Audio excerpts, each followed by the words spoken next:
इल्म की रिदा YouTube channel, please like share and subscribe my YouTube channel. प्यारे बच्चों, आज हम उर्दू बाल भारती दूसरी जमात की किताब से सफ़ा नंबर 20 पर नेकी का असर ये सबक पढ़ेंगे। नेकी का असर। तुम कहाँ जा रहे हो बेटा? मैं एक सौदागर के पास जा रहा हूँ। अच्छा, मैं समझा तुम किसी के पास पढ़ने जा रहे हो।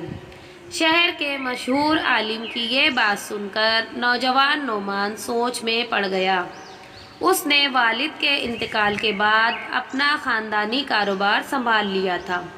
बचपन में उसने वालिदैन से दीन की कुछ बातें और कारोबार के तौर तरीके सीखे थे।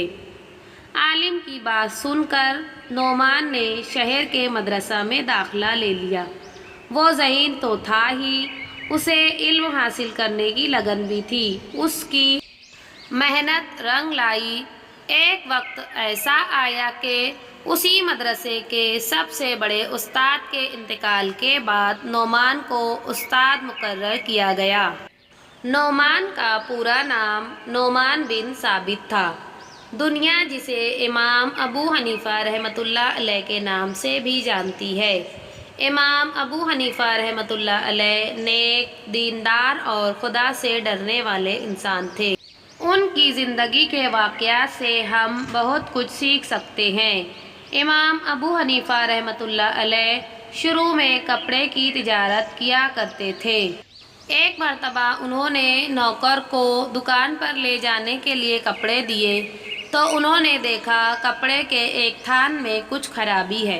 इमाम अबू हनीफ़ा रहमतुल्लाह अलैह ने मुलाजिम से कहा, जब कोई इस कपड़े को खरीदे तो उसे ये खराबी बता देना और कम दामों में फ़रोख्त करना। शाम में मुलाजिम ने उन्हें दिन भर की कमाई हुई रकम दी तो इमाम साहब ने पूछा, क्या तुमने इस कपड़े की खराबी गाहक को बताई थी? नौकर ने कहा, माफ़ कीजिए, ये बात तो मैं उसे बताना भूल गया। ये सुनकर इमाम साहब अफसोस करने लगे। उन्होंने उस दिन की सारी कमाई सदका कर दी। इमाम अबू हनीफ़ा रहमतुल्लाह अलैह ने ज़िंदगी भर शोहरत और दौलत से दूर रहकर दीन की खिदमत की। उन्होंने अपने इल्म से लोगों को फ़ायदा पहुँचाया। आम लोगों के साथ भी उनका बर्ताव नेक होता था। इमाम अबू हनीफ़ा रहमतुल्लाह अलैह के पड़ोस में एक शख्स रहता था जिसे गाने बजाने का शौक़ था। रात में देर तक उसके शोर की वजह से इमाम साहब अच्छी तरह सो नहीं पाते थे। पड़ोसियों ने उसको समझाया कि इस तरह इमाम साहब को परेशान ना किया करो, मगर उस शख्स ने लोगों की एक ना सुनी।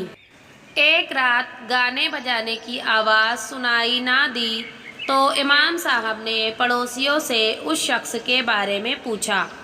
पता चला कि किसी आदमी से उसकी लड़ाई हो गई है, इसलिए उसे कैद खाने में डाल दिया गया है। इमाम साहब ने काजी से गुजारिश की कि उस आदमी को रिहा कर दिया जाए।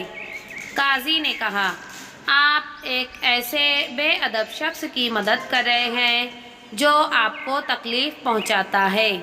इमाम साहब ने कहा, वो मेरा पड़ोसी है, मुझ पर उसका हक है कि मुसीबत में उसकी मदद करूं। कैद से छूटने के बाद उस शख्स पर इमाम साहब के नेक बर्ताव का ऐसा असर हुआ कि उसने बुरे कामों से तौबा कर ली।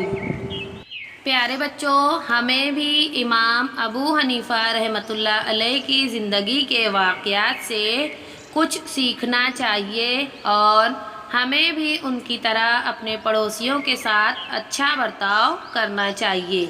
मिलेंगे हम अगले वीडियो में। खुदा हाफिज़।